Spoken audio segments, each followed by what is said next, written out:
네, 우리가 요한계시록에 보면 보이시죠?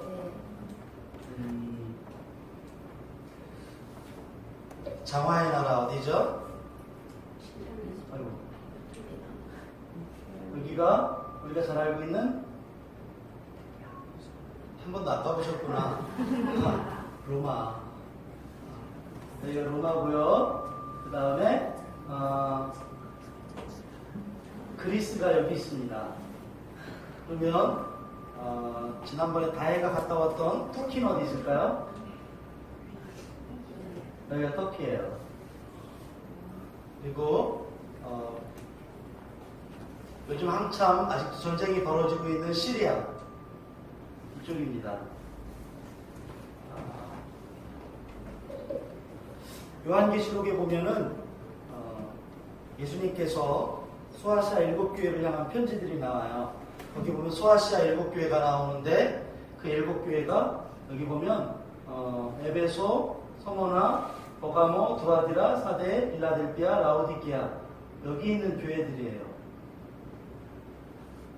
이 교회들을 향해서 예수님이 사도 요한에게 편지하라고 말씀하세요. 그래서 요한계시록 2장 1절에 보면 이렇게 말씀하세요. 에베소 교회의 사자에게 편지하라. 에베소 교회는 사도 바울이 전도여행하면서 세운 교회죠. 우리도 단기 선교를 다녀왔지만 다녀온 교회에 대한 그런 소리를 조금만 줄여주세요. 줄이는 게 나을 것 같아요. 아까 그 볼륨 아까처럼 내려요. 선교한 교회가 추억이 있죠. 그리고 선교했던 교회들이 됐어요.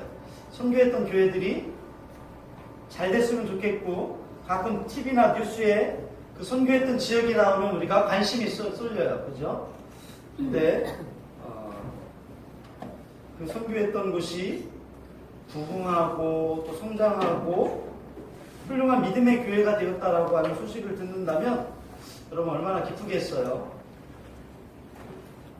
여기 오늘 제가 말씀을 나눌 곳은 여기 있는 이 교회예요. 여러분 잘 안 보이시겠지만 에베소라고 하는 그런 지역의 있는 교회인데요. 여기 보이나요? 여기 에베소. 옛날에는 성경에 아시아라고 하는 그 지역을 이쪽을 아시아라고 했어요. 그러니까 터키 지역을 아시아라고 불렀어요. 우리도 살고 있는 지역이 아시아인데 이쪽 아시아를 말하는 게 아니고 여기를 말하는 거예요. 그리고 주로 여기 보면 바울 사도가 전도했던 지역들이 나오고 있어요. 이렇게 우리처럼 20박 21일 뭐 7박 8일 이런 것이 아니고 적어도 1년 반 혹은 2년 반 3년 이렇게 단기 선교 여행을 했던 거죠. 그래서 바울이 이렇게 전도 여행을 하면서 이렇게 때로는 육지로 가서 육지로만 가서 올 때 배를 타고 건너오기도 했고요. 그리고 때로는 전에 전도했던 곳들을 한번 다시 둘러보는 거예요. 재방문하는 거죠. 그래서 다시 둘러보다가 배를 타고 또 건너오고 그리고 마지막에는 이제 바울이 유라굴루라고 하는 광풍을 만나서 오랫동안 앞도 보이지도 않고 먹지도 못했던 그런 전도여행이 있었죠. 바로 여기입니다. 여기서 광풍을 만나서 자그마한 멜리데라고 하는 섬에 갔다가 그만 뱀에 물려서 야, 저 사람은 정말 죄인인가 보다. 혹시 바다에서 사라졌을지 모르지만 신이 그냥 안 내버렸나 보다. 그렇게 생각했는데 오히려 뱀에 물리고도 죽지 않으니까 이 사람이 진짜 신이구나. 그래서 바울을 신으로 숭배하려고 했던 그런 일들도 있었죠. 하여튼 이렇게 해서 로마까지 이렇게 가서 복음을 전했던 그런 바울이 세웠던 교회, 그것이 오늘 여기 에베소 지역에 있는 교회들이에요. 근데 이 에베소 교회에는 놀라운 일이 있었어요. 예수님 말씀하시기를 내가 네 행위와 수고와 인내를 안다. 너 그동안 정말 수고 많았지? 야, 내가 너를 정말 보는데 정말 힘들었겠구나. 그러면서 예수님께서 이 에베소 교회를 향해서 칭찬해 주시는 장면들이 나와요. 게다가 어떤 일에 인내하고 수고하고 그렇게 힘들었을까? 요한계시록 2장에 보니까 내가 니골라당의 행위를 너희들이 미워하는구나. 나도 그 니골라당이 밉다. 그러면서 예수님께서 그들을 향해서 그렇게 행한 것들에 대해서 칭찬해 주시는 장면도 나와요. 그런데 오늘 우리가 읽었던 성경의 말씀대로 예수님께서 한 가지 지적하신 것이 있어요. 그게 뭐냐면 요한계시록 2장 4절 5절에 나와 있는 말씀인데요. 여러분도 한두 페이지만 넘기면 바로 나올 거예요. 제가 한번 읽어보겠습니다. 그러나 너를 책망할 것이 있나니 너희 처음 사랑을 버렸노라. 그러므로 어디서 떨어졌는지 생각하고 회개하여 처음 행위를 가지라. 만일 그리하지 아니하고 회개하지 아니하면 내가 네게 가서 네 촛대를 그 자리에서 옮기리라. 여기 4절에 보니까 요한계시록 2장 4절에 보니까 너희 처음 사랑을 버렸느니라 라고 되어 있는 이 말씀을 원래 원문대로 번역하면 이렇게 번역을 해요. 네가 버린 것은 그 첫사랑이다. 이건 없어도 된다고 생각했는데 네가 버린 것이 그 첫사랑이야. 그래서 예수님이 뭐라고 말씀하시냐면 네 촛대를 옮겨버리겠다. 촛대를 옮긴다는 것은 요한계시록에 나오는 촛대는 교회를 의미하는 거예요. 교회를 옮기겠다라고 말씀하시는 것은 교회의 의미가 없다는 거예요. 사랑이 없으면, 사랑을 버리면 교회로서의 의미가 없다는 거예요. 여기 나와 있는 에베소 교회뿐만 아니라 이 소아시아 지역에 있는 이 교회들은 오늘날로 말하면 거짓 선생, 거짓 선지자, 적그리스도 이런 이단들이 들어와서 교회를 어지럽히고 또 구원의 복음을 혼란스럽게 하는 일들이 많았습니다. 그래서 오늘 요한 1서 4장 2절 3절에 보면 이런 말씀이 있습니다. 예수를 시인하지 아니하는 영마다 하나님께 속한 것이 아니다. 이로써 너희가 알지니 하나님의 영을 알지니 곧 예수 그리스도께서 육체로 오신 것을 시인하는 영마다 하나님께 속한 것이요 예수를 시인하지 아니하는 영마다 하나님께 속한 것이 아니니 이것이 적그리스도의 영이니라. 오리라 한 말을 너희가 들었거니와 지금 벌써 세상에 있느니라. 여러분, 우리가 오늘 저와 여러분들이 점검해야 될 부분이 바로 이 부분인 것 같아요. 성자 하나님이신 그 예수님을 믿지 않는 거예요. 어떻게 믿지 않느냐? 그 예수님이 사람으로 태어나신 것을 믿지 않는다는 거예요. 그렇게 예수님이 사람으로 태어나신 것, 예수님이 오신 것을 믿지 않는 것은 하나님께 속한 자가 아니라는 거죠. 예수님의 이걸 성육신이라고 해요. 하나님이 사람의 몸을 입고 태어나신 것을 성육신이라고 하는데 이걸 믿지 아니하면 하나님의 영에 속했는지 아니면 악한 영에 속했는지 이걸 분별하는 이단 분별의 기준이 바로 이거라. 예수님을 시인하지 않는 영이라는 게 뭘까요? 오늘 성경에 보니까 그것을 요한 사도는 이렇게 정의합니다. 적그리스도. 우리가 옛날 어렸을 때 들었던 무시무시한 사탄의 옷을 입고 아주 권세를 휘두르는 그런 악한 왕, 악한 대통령이 우리는 적그리스도라고 생각했는데 그게 아니라 성경에 보니까 예수님이 하나님의 아들이라고 하는 것을 시인하지 않는 자가 적그리스도래요. 그래서 요한은 이런 에베소 교회를 향해서 이 지역들에게 있는 이단들을 구별하는 방법에 대해서, 그리고 우리가 이들을 용납하면 안 된다고 하는 것을 오늘 성경을 통해서 우리에게 알려주고 있죠. 근데 오늘날 한국교회에도 이단들이 많이 있어요. 잠깐 제가 여러분들에게 오늘은 이 말씀을 좀 나눠야 될 것 같아요. 우리에게 좀 익숙한 이단들이 있죠. 첫 번째가 구원파라고 하는 거예요. 박옥수라든지 아니면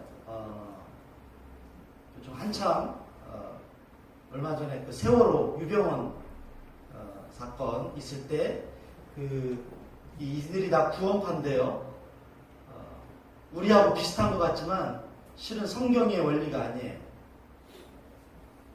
어떻게 구원받냐? 깨달아야 돼요. 뭘 깨달아야 되냐면 하나님을 지식적으로 깨달아야 돼요. 왜 이렇게 지식을 많이 쌓는다는 의미가 아니고요. 하나님에 대해서 계속 공부하다 보면 뭔가 깨달아지는 게 있어요. 그 깨달음이 와야 구원을 받았다는 거예요. 또 가장 많이 걸리는 게 뭐냐면 구원 이후에는 회개할 필요가 없다 이렇게 얘기해요. 회개할 필요가 있을까요? 없을까요? 있어요. 예수님께서 대표적으로 이렇게 말씀해 주셨어요. 제자들의 발을 씻어줄 때 예수님이 베드로의 발을 씻어주실 때 베드로가 안 됩니다. 어떻게 선생님이 저의 발을 씻어줍니까? 그랬더니 내가 너의 발을 씻어주지 않냐면 너와 나와 관계가 없다 그랬을 때 그러면 저 목욕시켜 주십시오. 그랬더니 예수님이 이미 씻은 자는 발만 씻으면 된다 이렇게 말씀해 주시죠. 이 발만 씻는다는 것이 결국 우리의 회개를 말하는 거예요. 우리가 예수 믿고 난 이후에 이미 죄가 용서받았지만 우리는 매일매일 살아가면서 죄 가운데 있어요. 그럴 때마다 우리가 항상 기도할 때, 제가 여러분 찬양할 때 기도를 많이 시키는 이유 중에 하나는 회개하기 위해서예요. 잘못 오해하면 오늘 우리 한국교회가 이 구원파에 많이 오염돼 있어요. 알게 모르게. 이 반복된 회개를 부인하는 거예요. 또 하나는 구원받은 날짜를 굉장히 중요하게 생각해요.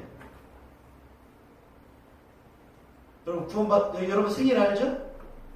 생일 모르시는 분 계세요? 모르시는구나. 대답을 안 하시네. 여러분 우리가 대부분 생일 알죠? 왜냐하면 내가 태어난 날짜 내가 안 봤지만 그래도 그날을 생일로 알고 있으니까. 구원받은 사람도 구원받은 날짜와 장소와 시간을 몇 월, 며칠, 몇 시, 몇 분, 몇 초까지 안다는 거예요. 왜 이런 얘기를 할까요? 깨달음이 구원이라고 생각하니까 깨달아졌던 그 시간을 딱 보면 그게 구원받은 날짜라는 거죠. 예, 거짓말입니다. 그렇지 않아요.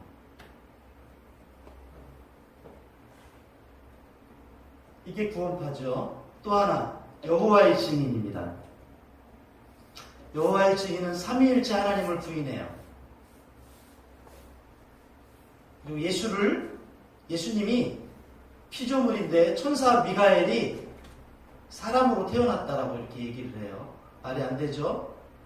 예수님은 그저 요한에게 세례를 받을 때 그때 그리스도의 영이 임해서 그리스도가 됐다 이렇게 얘기하고요. 14만 4천이라고 하는 숫자에 들어가야만 구원받는다. 또 하나는 1914년 10월 예수 그리스도는 이미 재림했다 이렇게 얘기해요. 그래서 이 사람들은 크리스마스 지키는 걸 잘못된 거다 이렇게 얘기하고요. 예수님은 하나님이 아니라 하나님이 만드신 피조물이다 이렇게 얘기해요. 우리 주변에 굉장히 가깝게 있기 때문에 여러분들에게 한 번쯤 짚어드리기 위해서 오늘 이 말씀하고 같이 전하는 겁니다. 또 하나 제7일 안식일 예수대림교회 안식교라고 하죠. 이 사람들은 안식일 또 유월절 구약에 나오는 절기들을 철저하게 지켜야 구원받는다고 생각해요. 또 율법 안에서 의롭게 된다 이렇게 얘기하는데 유명한 연예인이 아니고 유명한 사람이 누구냐? 이상구 박사. 옛날에 기억나세요? 참 건강에 대해서 많이 얘기했을 때.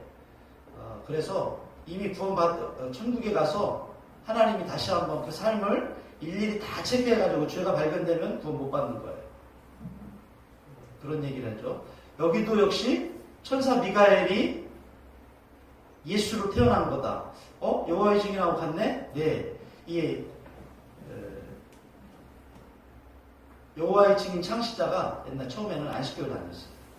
그래서 또 변화산에서 예수님이 누구와 누구를 만나죠? 변화산에서 예수님이 누구랑 만나죠? 모세와 엘리야를 만나요. 그 모세는 그때 부활한 거다. 그래서 부활의 첫 열매가 모세다. 이렇게 얘기해요. 그럼 우리가 구별해야 돼요. 또 하나, 신천지. 신천지는 교주 이만희가 이긴 자다. 이긴 자가 구원자고 신천지가 새하늘과 새 땅이다. 신천지에 들어와야만 구원받는다. 이렇게 얘기해요. 또 하나, 하나님의 교회 안상호.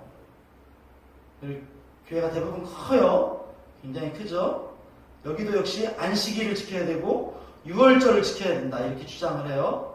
그리고 안상홍은 육신을 입고 온 자칭 하나님. 왜 안상홍이 하나님이냐? 자기가 6월절을 회복했기 때문에. 6월절이 뭐죠? 구약에 나오는 6월절은 애굽에서 구원받을 때 피를 바른 집은 넘어갔어요. 죽음의 천사가. 자기가 6월절을 가지고 왔기 때문에 그래서 자칭 하나님이에요. 그러면 죽은 지 오래됐어요. 근데 그 부인 장길자라고 하는 사람이 나는 하나님의 신부다. 가지고 그걸 이어서 계속 해먹고 있어요. 그리고 하나님의 교회에만 생명책이 있다. 거기에 와야만 구원받는다. 여기도 14만 4천을 얘기해요. 또 우리가 잘 알고 있는 많이 들었던 통일교, JMS, 신천지, 하나님의 교회는 1900년대 초반에 김아무개라고 하는 그 사람이 창시한 그 종교에서 훈련받고 믿음 생활했던 사람들이 모두 한 뿌리예요.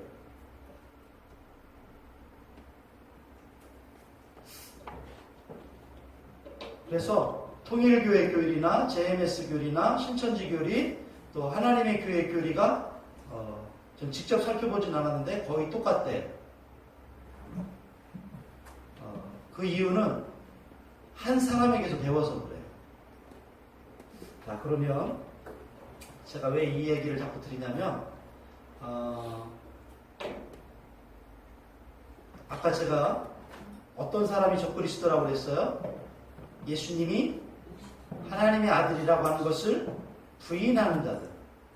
지금 제가 언급했던 이 이단들의 거의 공통적인 특징은 예수님이 하나님의 아들이심을 부인해요. 자칭 자기가 구원자라고 그래요. 희한하죠? 2000년 전에 그 교리가 2000년 전에 이단이 지금도 똑같이 얘기해요. 뭔가 있겠죠. 그 사람들이 여기까지 와서 통일교한테 이걸 가르쳐준 게 아니잖아요. 뭔가 있는 거죠. 어둠의 영, 악한 영들이 있는 거죠. 그들의 교리는 계속해서 예수님을 하나님의 아들이 아니다. 예수님은 그리스도가 아니다. 이렇게 부인하는 거예요. 그래서 요한일서 4장 내가 7절, 8절 말씀을 읽어드렸는데요. 1절에서 6절까지 보면 너희들은 분별해야 된다. 이 마지막 때에. 그래서 예수님을 하나님으로 믿지 않는 적그리스도의 영을 조심해야 된다. 전 이 말씀 보면서 저에게도 두려운 마음이 들었어요. 우리가 정말 예수님을 하나님의 아들로 믿고 있나? 교리적으로는 믿죠. 그런데 진짜 내 삶 가운데 그분을 하나님의 아들로 믿고 있나? 두려운 마음이 드는 거예요. 그러면서 분명히 이단적인 영향을 미치는 그런 세력에 대해서 말하는 거예요. 근데 그들이 지금 어디에 있어요? 교회 밖에 있는 게 아니라 교회 안에 있는 거예요. 그래서 두려운 거예요. 그들이 이런 얘기를 해요. 여러분, 저는 하나님과 친밀합니다. 저는 하나님을 잘 알아요. 저는 하나님에 대한 경험이 있어요. 저는 지식에 대한 경험도 있고요. 은사에 대한 경험도 있어요. 그렇게 계속 말합니다. 얼마나 두려워요. 우리가 쓰는 단어 똑같이 쓰고요. 우리가 하는 말 똑같이 하고요. 우리가 하는 행동 똑같이 해요. 근데 실제로는 믿지 않는 거예요. 믿는 줄 알았는데 믿지 않는 거죠. 게다가 이제는 예수님이 하나님의 아들이 아니라는 거예요. 제가 여러분들에게 계속해서 가르치고 싶어 하는 것이 바로 이 부분이에요. 예수님은 하나님의 아들이십니다. 예수님은 그리스도십니다. 그 예수님이 우리를 구원하셨어요.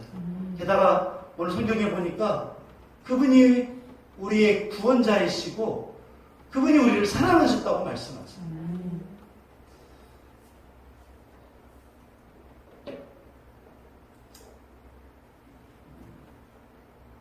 태풍이 거세게 밀려올 때 바다에 제일 먼저 파도를 막는 것이 있죠. 그게 뭔가요? 방파제예요. 여러분, 그 방파제에 닥치는 파도의 세기가 얼마나 크냐면 그 용어를 잘 모르겠는데 그 산발이 같이 생긴 걸 뭐라고 하죠? 그 테크라포트라고 하죠. 그게 보통 수십 톤을 해요. 파도가 한번 강하게 몰아치면 그 테크라포트가 둥실 떠와서 해변 구석에 처박혀요. 그게요, 웬만한 크레인으로 옮겨지지가 않아요. 크레인 중에도 아주 큰 크레인으로만 옮겨지는 거예요. 그게 큰 파도 한 번에 떼굴떼굴 굴러서 해변에 틀어박혀요. 방파제를 그걸로 쌉니다. AD 90년경에 예수님이 하늘로 승천하시고 60년이 지난 때 사도들은 다 죽었어요. 아니, 다 순교했어요. 그 잘 나가던 바울 사도, 베드로 사도, 그들과 함께했던 동역자들 다 순교했어요. 근데 참 공교롭게 사도 요한 혼자 남았어요. 예수님이 예루살렘에 올라갈 때 야고보와 요한이 형제예요. 예수님께 어머니를 대동하고 왔어요. 예수님, 우리 그래도 친척 아닙니까? 저 예루살렘에 올라가셔서 예수님이 한자리 하실 때 야고보는 왼쪽에, 저는 오른쪽에 좀 앉혀주십시오. 한자리 하게 해주십시오. 예수님이, 너 내가 마시려고 하는 잔이 어떤 잔인 줄 아냐? 너 그 잔 너 마실 수 있니? 너 내가 받으려고 하는 세례가 어떤 세례인 줄 아니?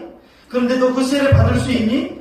사도 요한과 야고보가, 예, 좀 마실 수 있어요. 예수님이 마시는 거 저도 마실 수 있고 예수님이 주시는 세례 저도 받을 수 있어요. 그래? 그런데 내가 마시는 잔을 너도 마시겠지만 그 자리는 내가 주는 게 아니다. 야고보와 요한은 예수님이 암묵적으로 자기들에게 자리를 허락했다고 생각했어요. 근데 그게 아니었어요. 예루살렘에 올라가시자마자 예수님은 얼마 후에 로마 군인들과 대제사장이 보낸 군병들한테 붙잡혀서 십자가에 죽으십니다. 아주 처참하게 죽으시고 그리고 부활하셔요. 40일 동안 자기들과 함께 계셨지만 예수님 기내 승천하셨어요.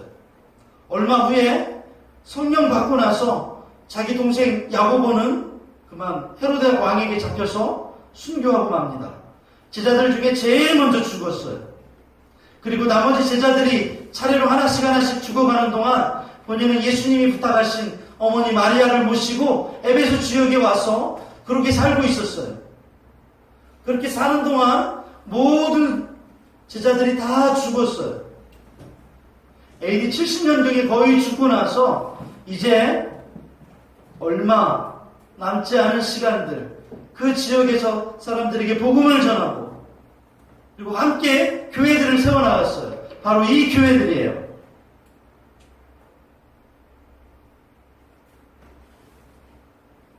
예수님이 칭찬만 하신 교회도 있고요. 때로는 책망만 하신 교회도 있고요. 때로는 칭찬과 책망을 함께 했던 교회들도 있어요. 그 교회들을 통해서 오늘 그 상황을 돌아보는데 사도 요한이 느끼기에는 이 이단이 얼마나 강한지, 마치 지금 신천지처럼 교회를 삼키려고 교회를 향해서 거세게 밀려오는 그 이단의 영향들이 얼마나 큰지 자기가 혼자서 그 큰 파도를 막아내는 것 같은 그런 두려운 느낌이 드는 거예요. 그들을 향해서 오늘 뭐라고 얘기하냐면, 사랑하는 자들아, 우리가 서로 사랑하자. 사랑은 하나님께 속한 것이다. 사랑하는 자마다 하나님으로부터 나서 하나님을 알고, 사랑하지 않는 사람은 하나님을 알지 못한다. 왜냐하면 하나님은 사랑이시기 때문에. 여러분, 우리의 모습을 잠깐 한번 봤으면 좋겠어요. 요즘 저희 가정에 한 가지 이슈가 생겼어요. 집을 구하고 있습니다. 전세를 구하고 있어요. 2년이 됐다는 얘기죠. 그러면서 그때 하나님 주셨던 마음들을 다시 한번 새겨봐야 되겠다라는 생각이 들었어요. 이단을 막으려면 성경 공부를 열심히 하고, 혹시 우리 안에 이단 사상이 있나 없나를 점검해야 될 것 같은데, 오늘 요한 사도는 우리에게 사랑에 대해서 말씀하고 있어요. 여러분, 왜 이단에 물들까요? 저는 그렇게 생각했어요. 우리 안에 사랑이 없구나. 사랑이 없기 때문에 한국교회 안에 거짓 사랑을 주는 자들에게 넘어가서 그것이 진짜인 줄 아는 거죠. 성경에서 말하는 이 사랑은요, 희생적인 사랑을 말하는 거예요. 남녀 간의 사랑을 얘기하는 게 아니에요. 우리는 남녀 간의 사랑도 사랑, 친구 간의 사랑도 사랑, 부모 자식 간의 사랑도 사랑, 하나님 우리를 사랑하는 것도 사랑, 이렇게 얘기하죠. 근데 성경은 그렇게 얘기하지 않아요.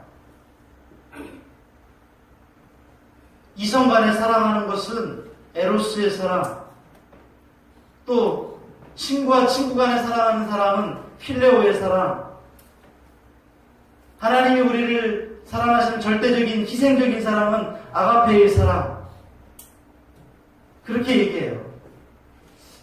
고린도전서 13장을 사랑장이라고 말씀하시는데, 저는 그 장도 사랑장이지만 요한일서 4장도 사랑장이라고 생각합니다. 혹시 한번 해보세요. 요한일서 4장에 사랑이라는 단어가 몇 번이나 나오는지. 굉장히 많이 나옵니다. 얼마나 많이 나오는지 몰라요. 이 사랑에 대해서 사랑하는 자들아 라고 하는데, 우리가 영어 공부하는 친구들 잘 아시지만 헬라어에는 영어 공부보다 문법이 좀 더 복잡합니다. 그래서 수동적인 의미가 있어요. 사랑하는 자들아 라고 하는 의미가 능동적인 의미가 아니라 수동적인 의미예요. 다시 말하면 너 사랑받고 있는 사람들아 라고 하는 뜻이에요. 우리는 지금 사랑을 받고 있어요. 누구에게 사랑받죠? 하나님의 사랑받고 있어요. 우리가 지금 사랑받고 있는 거예요. 그 사랑을 받고 있기 때문에 우리를 향하여서 너 사랑받고 있는 거야. 너 사랑 얘기, 사랑 타령, 사랑 얘기하지 마. 너는 이미 하나님으로부터 사랑을 받고 있어. 성경에 심지어는 오늘 마지막 절에 보면 이렇게 돼 있어요. 우리가 먼저 하나님을 사랑한 것이 아니라 하나님이 먼저 우리를 사랑했다라고 말씀하십니다. 우리가 불렀던 찬양에도 보니까 아까 그 찬양이 있죠. 찬송가 90장. 어떻게 시작하죠?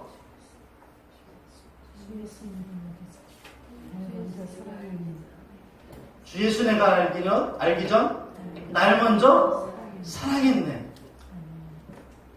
우리가 나 예수님 믿을게요 라고 해서 하나님이 사랑하시기로 작정하신 게 아니라, 우리가 이미 태어나기도 전에 우리를 알고 계시고, 우리가 예수 믿기 전에 이미 우리를 사랑하셨다는 거예요. 그래서 우리를 인도하셨다는 거예요.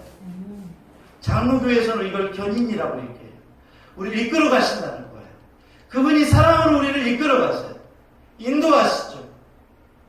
그렇습니다. 내가 하나님에게 뭔가 착한 일 하지 않았어요. 우리가 죄인이었음에도 불구하고 그 없는 사람으로서 확증해 주셨다고 말씀하세요. 여러분,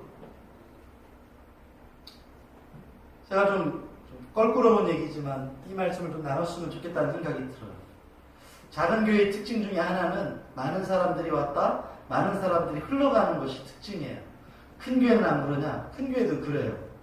그런데 큰 교회는 잘 표시가 안 나요. 왜냐하면 많은 분들이 들어오고 있기 때문에 또 많은 분들이 나가는 것이 별로 표시가 안 하지 않아요. 작은 교회는 그렇지 않아요. 올 때도 시간이 많이 걸리지만 가면 시간 금방 보이는 거예요. 마음이 힘들죠. 떠나는 사람보다 남아있는 사람의 마음이 더 힘든 거예요. 지켜야 되는 입장이고 때로는 공동체이기 때문에 그래요. 그러나 여러분, 저는 그러면서 우리가 좀 더 사랑으로 풍성하지 못했다라는 생각을 제 마음 가운데 하게 돼요. 내 안에 이 사랑에 대해 다시 한번 점검해야 되겠구나 라는 생각이 좀 듭니다. 그 사랑은 어떤 사랑이냐면 서로 사랑하는 거예요. 요한복음 8장에 보면 예수님께서 우리에게 말씀해 주십니다. 너희가 서로 사랑하라. 어떻게 하라고요? 서로 사랑하라. 요한복음 13장 34절 35절에 보니까 이렇게 되어 있습니다. 새 계명을 너희에게 주노니 서로 사랑하라. 내가 너희를 사랑한 것 같이 너희도 서로 사랑하라. 너희가 서로 사랑하면 이로써 너희가 내 제자인 줄 알리라. 아멘. 여러분, 우리가 세상 살면서 나 예수 믿어요라고 말하지 않아요. 우리 학생들, 우리 다 마찬가지잖아요. 나 예수 믿는 사람이라고 티내지 않아요. 그런데 예수 믿는 사람이라고 보여줄 수 있는 증거가, 확실한 증거가 있는데 그게 뭐냐면 사랑이라는 거예요.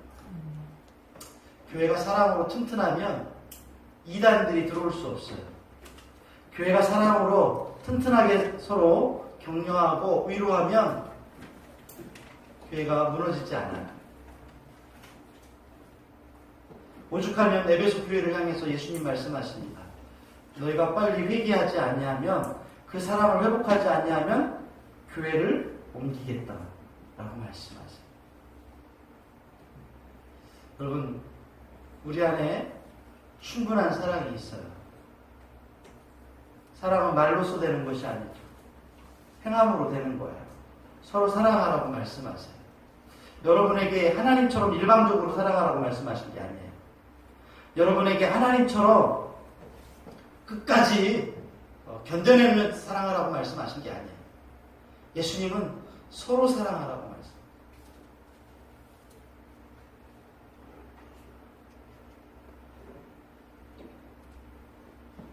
우리에게 그 사랑을 말씀하십니다. 일방적 사랑이 아니라 서로 사랑. 여러분, 우리의 말씀이 오늘 저와 여러분 가운데 좀 이렇게 채워져 갔으면 좋겠어요. 우리 예수님께서는 오늘 요한일서에 보면 그 사랑에 대해서 말씀하시면서 예수님이 우리의 화목제물이 되어주셨다. 예수님이 그 화목제물을 되어주신 것이, 그것이 사랑의 증거다라고 얘기하세요. 오늘 우리에게 이 사랑의 증거로서 주신 그 하나님의 사랑이 우리에게 충분합니다. 그 사랑으로서 우리가 교제하고 섬겨주고 우리가 계속해서 우리 교회를 세워나가는 저와 여러분 되었으면 좋겠습니다. 나아가서 우리 가정을 그 사랑으로 세웠으면 좋겠어요. 우리가 의무적인 사랑, 일방적인 사랑이 아니라 예수 안에서 하나님의 사랑으로 우리가 아가페의 사랑, 헌신하는 사랑, 희생하는 그 사랑이 저와 우리의 가정 가운데 또 우리 교회 가운데 그렇게 세워지기를 예수님의 이름으로 축복합니다. 기도하겠습니다. 하나님 감사합니다.